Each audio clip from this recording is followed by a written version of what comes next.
ওয়াস-সামাম ইযাতিল বুরুজি ওয়াল ইয়াউমিল মাউউদি ওয়া শাহিদিন ওয়া মাশহুদ। আল্লাহু আকবার। ওয়াস-সামাই যাতিল বুরুজ, বুরুজ বিশিষ্ট, গ্যালাক্সি বিশিষ্ট আসমানের কসম। আল্লাহ রাব্বুল আলামিন তিনি কোরআনুল কারীমের ভিতরে কসম খেয়েছেন। এই কসম কিন্তু আমরাও খাই, খাই কিনা? জোরে বলেন, খাই কিনা? আমরাও কসম খাই। আমরা কসম খাই মসজিদের কসম, মায়ের কসম, পিতার কসম, বিদ্যার কসম, মাথার কসম, অমুক জিনিসের কসম। আছে না নাই? আল্লাহ রাব্বুল আলামিন কসম খেয়েছেন, আমরাও কিন্তু কসম খাই। আমরা কসম খাই সত্যকে গুরুত্ব দেওয়ার জন্য, মিথ্যা কথা বলি এই জন্য। আল্লাহ কসম খেয়েছেন, আল্লাহ কি মিথ্যা কথা বলে? নাউজুবিল্লাহ। আল্লাহ কি মিথ্যা কথা বলে নাকি? আল্লাহ রাব্বুল আলামিন বলেন কিতাবুন লা রাইবা ফীহি। আল্লাহ পাক রব্বুল আলামিন বলেন এই কোরআনুল কারীমের ভিতরে ভুল তো দূরে যাক, সন্দেহ পর্যন্ত করার অবকাশ আমি এই কোরআনের ভিতরে রাখি না। তারপরেও আল্লাহ রাব্বুল আলামিন কোরআনুল কারীমের ভিতরে অসংখ্য জায়গায় তিনি কসম করেছেন। কোথাও কসম করেছেন জাবালের কসম, পাহাড়ের কসম, আসমানের কসম, ইয়াউমুল দিনের কসম, কিয়ামতের দিনের কসম, এরপরে পানির কসম, আসমানের কসম, গাছের কসম, জমিনের কসম, এইভাবে বিভিন্ন জিনিসের কসম খেয়েছেন আল্লাহ রাব্বুল আলামিন তিনি কসম করেছেন তিনটা কারণে। আওয়াজ করে বলুন কয়টা? তিনটা কারণের প্রথম নম্বর কারণ হলো আল্লাহ রাব্বুল আলামিন তিনি কসম করেছেন গোটা পৃথিবীর মানুষদেরকে এই কোরআনকে বোঝানোর জন্য, গুরুত্ব দেওয়ার জন্য, আল্লাহর মুজিজাপূর্ণ এই কিতাব গুরুত্ব দেওয়ার জন্য রব্বুল আলামিন তিনি কসম খেয়েছেন। দুই নম্বরে আল্লাহ রব্বুল আলামিন এই কোরআনটা শিক্ষা দেওয়ার জন্য, মানুষের শিক্ষা দেওয়ার জন্য কসম করেছেন। তিন নম্বরে আল্লাহ রব্বুল আলামিন কসম করেছেন এই কোরআনুল কারীমের ভিতরে যে বিষয়টা আল্লাহ রব্বুল আলামিন যে বিষয়টা নিয়ে আলোচনা করবে ওই বিষয়টাকে গুরুত্ব দেওয়ার জন্য রব্বুল আলামিন তিনি কসম করেছেন। এবার আসেন এই সূরার প্রথম, দ্বিতীয়, তৃতীয় তিনটা আয়াতে উঠে আল্লাহ রব্বুল আলামিন তিনি কসম করেছেন। কয়টা আয়াতে? জোরে বলেন কয়টা আয়াত? তিনটা আয়াতে আল্লাহ রব্বুল আলামিন তিনি উঠে তিনি তিনবার কসম করেছেন।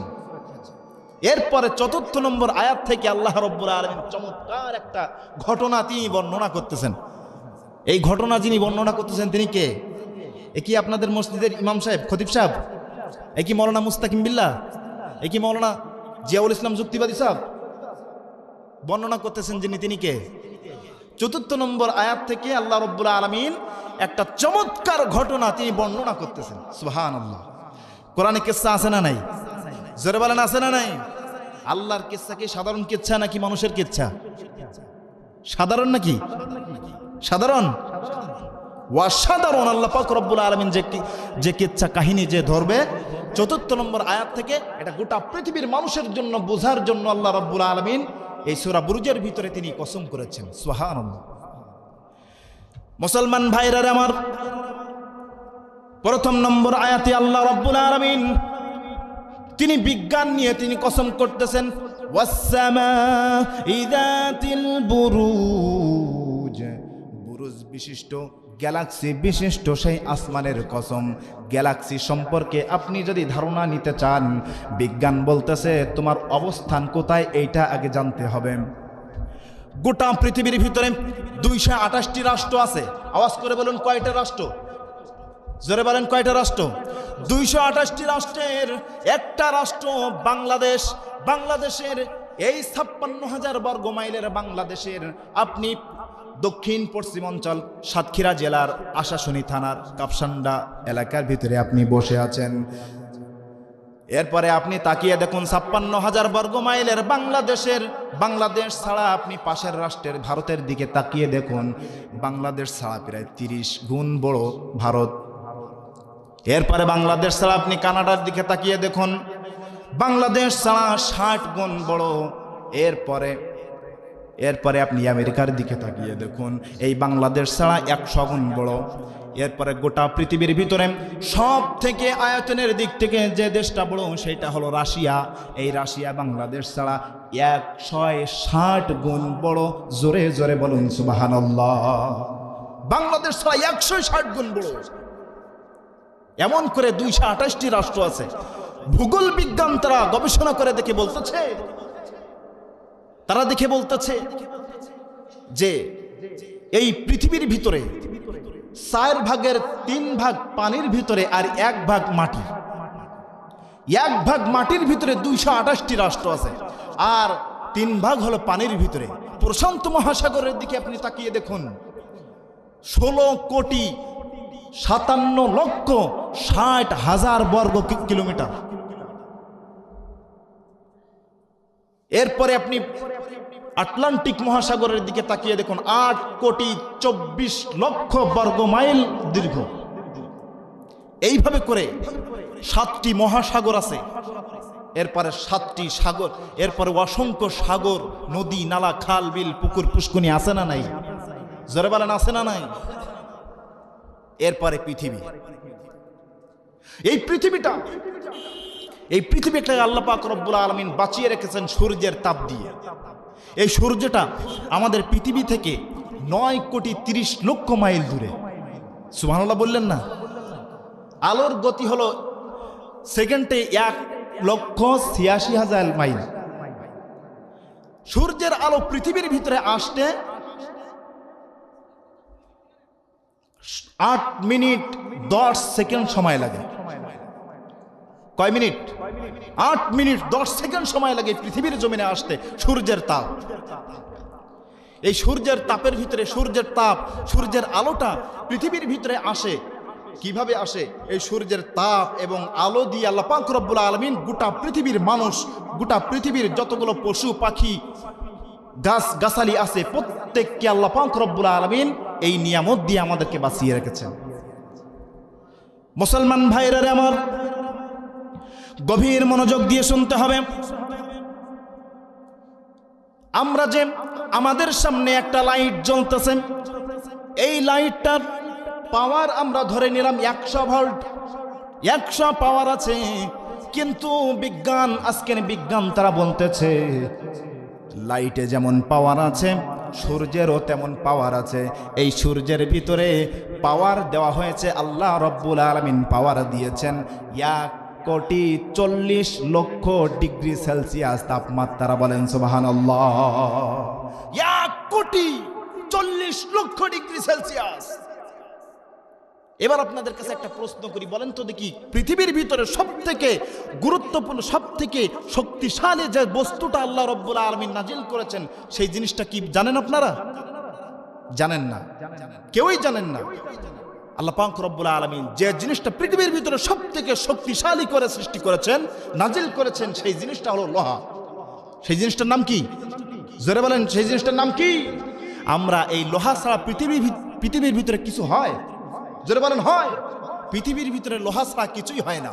আপনি প্রত্যেকটা জিনিসের দিকে তাকিয়ে দেখুন, লোহা অবশ্যই সেখানে দরকার হয়ে গিয়েছে। লোহা এত শক্তিশালী, এই লোহা 16,500 ডিগ্রি সেলসিয়াস তাপমাত্রা দেওয়ার সাথে সাথে সেই লোহার টুকরোটা গলে তামা হয়ে পানি হয়ে যায়। সুবহানাল্লাহ বললেন না? আর ওই সূর্যের ভিতরে আছে 1,40,00,000 ডিগ্রি সেলসিয়াস তাপমাত্রা। এই লোহা সম্পর্কে আল্লাহ রাব্বুল আলামিন কুরআনুল কারীমের একটা সূরা নাজিল করেছে। সূরাটির নাম হলো হাদিদ। হাদিদ শব্দের অর্থ লোহা। এই সূরার ভিতরে আল্লাহ রাব্বুল আলামিন তিনি বলেন, ওয়া আনজালনাল হাদিদা ফীহি বা'সুন শাদীদুন ওয়া মানাফি'উ লিন-নাস। ওয়া আনজালনাল হাদিদ, এই লোহা আমি আল্লাহ নাজিল করেছি। এই কোরআন নাজিল করেছেন যিনি, আওয়াজ করে বলুন তিনি কে? এই কোরআনটা নাজিল হয়েছে, তৈরি হয়েছে নাকি?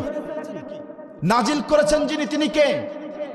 আল্লাহ রাব্বুল আলামিন নাজিল করেছেন, শব্দের দিকে আপনি খেয়াল করেন, নাজিল করেছেন আল্লাহ রাব্বুল আলামিন লোহা। ওয়া আনজালনাল হাদিদ, আল্লাহ রাব্বুল আলামিন লোহাকে নাজিল করেছেন, তৈরি করেন নাই। কিসের জন্য নাজিল করেছেন রাব্বুল আলামিন? তিনি বলেন ওয়া মানাফিউ লিন-নাস, মানুষের জন্য, মানুষের উপকারের জন্য আমি আল্লাহ কোরআনের ভিতরে আমি জানিয়ে দিলাম এই লোহাকে নাজিল করেছি। গোটা পৃথিবীর মানুষ তারা ব্যবহার করবে, সামনে ঘোরাবে, বামে ঘোরাবে, এরপরে বেঁকাবে, এরপরে বিভিন্ন রকম কারুকার্য তৈরি করবে। কিন্তু কখনো চিন্তা করেছেন নাকি এই লোহা কোথা থেকে এসেছে? চিন্তা করেছেন আপনারা? কেউ কি চিন্তা করেছেন? সচরাচর কেউ কিন্তু চিন্তা করে না লোহা কোথা থেকে আসলো এবং কে পাঠিয়ে দিয়েছে। মুসলমান ভাইরা আমার, এই লোহা যদি আপনি গলাতে চান, 16,500 ডিগ্রি সেলসিয়াস তাপমাত্রা যখন আপনি লোহার ভিতরে দিবেন, সঙ্গে সঙ্গে লোহাটা গলে যাবে। কিন্তু ওই সূর্যের ভিতরে 16,000 ডিগ্রি সেলসিয়াস তাপমাত্রা না, ওই সূর্যের ভিতরে আছে আল্লাহ রাব্বুল আলামিন বলতেছে 1,40,00,000 ডিগ্রি সেলসিয়াস তাপমাত্রা দিয়েছেন। বলেন সুবহানাল্লাহ। 1,40,00,000 ডিগ্রি সেলসিয়াস তাপমাত্রা। বিশ্বাস করো মুসলমান, ওই 1,40,00,000 ডিগ্রি সেলসিয়াস তাপমাত্রা যদি সরাসরি এই পৃথিবীর ভিতরে আসতো, সাথে সাথে সমস্ত মানুষ, সমস্ত জীব জন্তু, মানে পাহাড় পর্বত, নদী নালা, খাল বিল, সমস্ত সবকিছু ঝলসে, সমস্ত সবকিছু নিঃশ্বাস হয়ে এই জমিনটা তামা তামা হয়ে যেত। বলেন সুবহানাল্লাহ। কিন্তু এই সূর্যের তাপমাত্রা সরাসরি পৃথিবীর জমিনে আসে না। আজকের বিজ্ঞান তারা বলতেছে মহাশূন্যে সূর্যের মুখে কয়েকটা স্তর আল্লাহ রাব্বুল আলামিন সৃষ্টি করেছেন, যে স্তরগুলোর নাম বিজ্ঞান বলতেছে এক্সোস্ফিয়ার, মেসোস্ফিয়ার, থার্মোস্ফিয়ার। এরপরে এইভাবে করে অনেকগুলো স্তর আল্লাহ রাব্বুল আলামিন সূর্যের মুখে তিনি তৈরি করে দিয়েছেন বায়ুমণ্ডলের ভিতরে। এই স্তরগুলো ভেদ করে আমরা যেমন ফিল্টারে পানি খাই না, পানি খাই তো, ফিল্টারের পানি উপরে দেয় আর ফিল্টারিং হয়ে পিউরিটি হয়ে এরপরে নিচে আসে, আর সেই পানিটা আমরা ভক্ষণ করি ফ্রেশ পানি। ঠিক কিনা বলেন? আল্লাহ পাক রব্বুল আলামিন এই সূর্যের আলোটা সেকে পিউরিফাই করে এরপরে বাধাপ্রাপ্ত করে মহাশূন্যের এই বাধাগুলো অতিক্রম করে আমাদের জন্য, আমরা মানুষ, আমাদের জন্য যতটুকু প্রয়োজন আল্লাহ পাক রব্বুল আলামিন আমাদেরকে ততটুকু দিয়ে আমাদেরকে ধন্য করেছেন। জোরে জোরে বলুন সুবহানাল্লাহ। আর এই পৃথিবীর বুকে অসংখ্য মানুষ আছে, এত বড় নিয়ামত পাওয়ার পরেও আল্লাহর কোরআন তারা শুনতে চায় না। আছে না নাই? আরে জোরে বলেন, আছে না নাই? আমরা দেখেছি অসংখ্য অগণিত কোরআনের প্রোগ্রামে বাধাপ্রাপ্ত হয়েছে, আমার ভাইদেরকে কথা বলতে দেওয়া হয় নাই। কিন্তু আমি সোচ্চার কণ্ঠে বলে দিতে চাই, এই বাংলার জমিনে 90% মুসলমানের দেশে সজলা সুফলা শস্য শ্যামলা সোনার বাংলার জমিনে কোরআনুল কারীমের কথা হবে। কোন নাস্তিকার বেঈমানের বাচ্চা যদি বাধা দেওয়ার চেষ্টা করে, জুতা পেটা করে তাকে বাংলার জমিন থেকে বিদায় করতে হবে। কথা বলেন ঠিক কিনা? মুসলমান একমাত্র ভয় করবে কার? জোরে বলেন কার? গোটা পৃথিবীর কোন ব্যক্তিকে ভয় করব না। তার কারণ কোরআন যিনি সৃষ্টি করেছেন, সেই কোরআনের ভিতরে আল্লাহ রাব্বুল আলামিন তিনি বলতেছেন আলা লাহুল খালকু ওয়াল আমর তাবারাকাল্লাহু রাব্বুল আলামিন। আমি কোরআনকে নাজিল করেছি, আবার এই কোরআনের আইন আমার আইন মতোই তোমাদেরকে চলতে হবে। কার আইন মতো? আরো জোরে বলুন না, কার আইন মতো? লেনিন কালমার্সের মতো আইন বাস্তবায়ন করা পৃথিবীর জমিনে হারাম, হারাম, হারাম। আল্লাহর কোরআনের আইন বাস্তবায়ন করার জন্য বুকের তাজা রক্ত ঢেলে দিতে হয় দেব। এরপর বাংলার জমিন থেকে নাস্তিকার বেঈমানের বাচ্চাদেরকে বিদায় করব। কথা বলেন ঠিক কিনা? মুসলমান ভাইরা আমার, তাহলে সূরা বুরুজের 1 নম্বর আয়াতের তাফসীর আমরা শুনতেছিলাম। 1 নম্বর আয়াতে আল্লাহ রাব্বুল আলামিন তিনি বলতেছেন গ্যালাক্সি বিশিষ্ট আসমানের কসম। এখন গ্যালাক্সি পর্যন্ত এখনো পর্যন্ত আমরা কিন্তু যাই নাই। এই পৃথিবীর ভিতরে আমরা আছি। এই পৃথিবী গ্যালাক্সির অসংখ্য অগণিত বিভিন্ন গ্রহের উপগ্রহের একটা গ্রহ। আমরা ছোটবেলায় পড়েছি বুধ, শুক্র, তারপরে মঙ্গল, পৃথিবী, মঙ্গল, বৃহস্পতি, তারপরে ইউরেনাস, নেপচুন, পৃথিবী, এইভাবে আমরা পড়েছি না? আমরা এই পৃথিবীটা হলো গ্যালাক্সির গ্রহ উপগ্রহের একটা গ্রহ। এরপরে গ্যালাক্সির ভিতরে আছে সূর্য, চন্দ্র, সূর্য, গ্রহ, নক্ষত্র, উপগ্রহ, তারপরে বিভিন্ন জিনিস আল্লাহ পাক রব্বুল আলামিন এই গ্যালাক্সির ভিতরে সৃষ্টি করেছেন। এই গ্যালাক্সি মহাশূন্যে, ইউনিভার্সের ভিতরে কত কোটি কোটি যে আছে, আজও পর্যন্ত বিজ্ঞান তারা গবেষণা করে ঠিক করতে পারে নাই যে কত কোটি, কত মিলিয়ন গ্যালাক্সি আল্লাহ পাক রব্বুল আলামিন মহাশূন্যের ভিতরে ঝুলিয়ে রেখেছেন। সুবহানাল্লাহ, কালকে বলেন।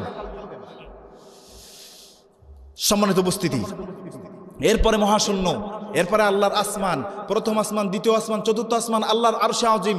আল্লাহ যে কত বড় এটা ধারণা করা যাবে? জেরবারান ধারণা করা যাবে? মুসলমান ভাইরা আমার, সেই গ্যালাক্সির কসম আল্লাহ রব্বুল আলামিন তিনি বলতেছেন কুরআনুল কারীমের 25 নম্বর সূরা, সূরা ফুরকানের 61 নম্বর আয়াতের ভিতরে রব্বুল আলামিন বলেন, তাবারাকাল্লাযী জাআলা ফিস সামাই বুরুজাও ওয়া জাআলা ফিহা সিরাজাও ওয়া কমারাম মুনীরা। আল্লাহু আকবার।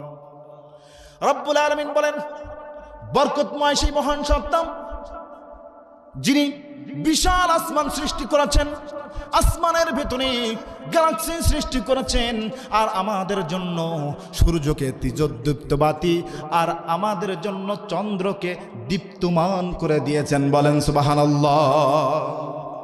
তাহলে প্রথম নম্বর আয়াতের তাফসীর আমরা শুনলাম। দ্বিতীয় নম্বর আয়াতে রব্বুল আলামিন তিনি বলতেছেন ওয়াল ইয়াউমিল মাউউদ, প্রতিশ্রুত সেই দিনের কসম, প্রতিশ্রুত দিনের কথা বলা হয়েছে। আল্লাহ রাব্বুল আলামিন কুরআনুল কারীমের এই সূরার তাফসীর পড়তে গিয়ে তাফসীরে ইবনে কাসির, তাফসীরে জালালাইন, তাফসীরে বাইজাবি, তাফসীরে ফি জিলালিল কুরআন, প্রত্যেকটা কিতাব থেকে আমি দেখেছি একটা আল্লাহ পাক রব্বুল আলামিন এই কুরআনুল কারীমের এই দ্বিতীয় নম্বর আয়াতের ভিতরে তিনি বলতেছেন প্রতিশ্রুত দিনের কথা বলা হয়েছে। প্রতিশ্রুত দিন বলতে আল্লাহ রাব্বুল আলামিন বলেছেন কিয়ামতের কথা বলা হয়েছে। কিয়ামতের দিন, কিয়ামতের দিনের কথা কোরআনের ভিতরে আছে না নাই? জোরে বলেন, আছে না নাই? অসংখ্য অগণিত জায়গায় রব্বুল আলামিন তিনি কিয়ামতের দিনের প্রতিশ্রুত করে দিয়েছেন। আল্লাহ রব্বুল আলামিন এই কিয়ামত যেদিন ঘটাবে তার আগে ইসরাফিল নামক ফেরেশতাকে তিনি সিংহায় ফুঁক দিতে বলবে। এই সিংহায় ফুঁক দিবা মানে ইসরাফিল ফেরেশতাকে সৃষ্টি করার পরে তার মুখের ভিতরে একটা সিংহা লাগিয়ে দিয়েছে। এই সিংহার ভিতরে, কিতাবের ভিতরে দেখেছি 7টি ছিদ্র আছে। একটা আওয়াজ করে বলুন কয়টা ছিদ্র? জোরে বলুন কয়টা? আপনারা কি ঘুমাচ্ছেন নাকি? ঘুমাচ্ছেন নাকি? আলোচনা চলবে? মুসলমান ভাইরা আমার, কথা বলতেছেন? আল্লাহ রাব্বুল আলামিন ইসরাফিল ফেরেশতাকে সৃষ্টি করার পরে ইসরাফিল ফেরেশতার মুখের ভিতরে একটা সিংহা লাগিয়ে দিয়েছেন। এই সিংহার ভিতরে, কিতাবের ভিতরে পেয়েছি 7টি ছিদ্র আছে। এই এক একটা ছিদ্র কত বড়? এই গোটা পৃথিবী যদি 70টা এক জায়গায় করা হয় তাহলে যত বড় হবে এক একটা ছিদ্র হলো তত বড়। জোরে জোরে বলুন সুবহানাল্লাহ। এক একটা ছিদ্রের আয়তন দীর্ঘ, বড়, কত বড়? এই পৃথিবী যদি 70টা এক জায়গায় করা হয় যত বড় হবে এক একটা ছিদ্র তত বড়। এবার চিন্তা করে দেখুন ইসরাফিল ফেরেশতাকে আল্লাহ রাব্বুল আলামিন সৃষ্টি করেছেন, সেই ইসরাফিল ফেরেশতাটা কত বড় আর সিংহাটা কত বড়। মুসলমান ভাইরা আমার, ইসরাফিল ফেরেশতাকে হুকুম দেওয়া হবে, ও ইসরাফিল ফেরেশতা, তোমাকে সৃষ্টি করার পরে আমি আল্লাহ তোমাকে ঘোষণা করি নাই, কোনো কিছু আমি তোমাকে করতে বলি নাই, একটাই দায়িত্ব দিয়েছিলাম, মুখে সিংহা নিয়ে তুমি দাঁড়িয়ে থাকো, তোমার হুকুম তোমার কাজ তোমাকে করতে হবে, তোমার কাজ তোমাকে করতে হবে। আল্লাহ রব্বুল আলামিন কিয়ামতের আগে রব্বুল আলামিন তিনি একটা ঘোষণা করে দিবে ইসরাফিল ফেরেশতাকে। ইসরাফিল ফেরেশতাকে বলবে, ও ইসরাফিল ফেরেশতা তুমি সিংহায় ফুঁক দিয়ে দাও। প্রথম নম্বর ফুঁক দেওয়ার সঙ্গে সঙ্গে গোটা পৃথিবীটা তামা হয়ে যাবে, গোটা পৃথিবীটা একেবারে ফোল্ড হয়ে যাবে, গোটা পৃথিবীটা কম্পন সৃষ্টি হবে। ইযা যুলজিলাতিল আরদু জিলজালাহা ওয়া আখরাজাতিল আরদু আসকালাহা। রব্বুল আলামিন কিয়ামতের আগে যখন তিনি সিংহায় ফুঁক দিবে, সিংহায় ফুঁক দেওয়ার কথা যখন ইসরাফিল ফেরেশতাকে বলা হবে, সঙ্গে সঙ্গে ওই ইসরাফিল ফেরেশতা ফুঁক দেওয়ার সাথে সাথে এই জমিনটা থরথর করে কাঁপতে থাকবে। সেই কিয়ামতকে আপনারা বিশ্বাস করেন কিনা? আমরা বিশ্বাস করি কিনা? কিয়ামত কি বিশ্বাস করেন? ওয়াল বা'স বা'দাল মাউত, এবং কিয়ামতের দিন আমাদেরকে উঠতে হবে, আল্লাহ পাক রব্বুল আলামিন উঠাবে, আমাদেরকে জিজ্ঞাসাবাদ করবে, এই কথা বিশ্বাস হয়? বিশ্বাস হয়?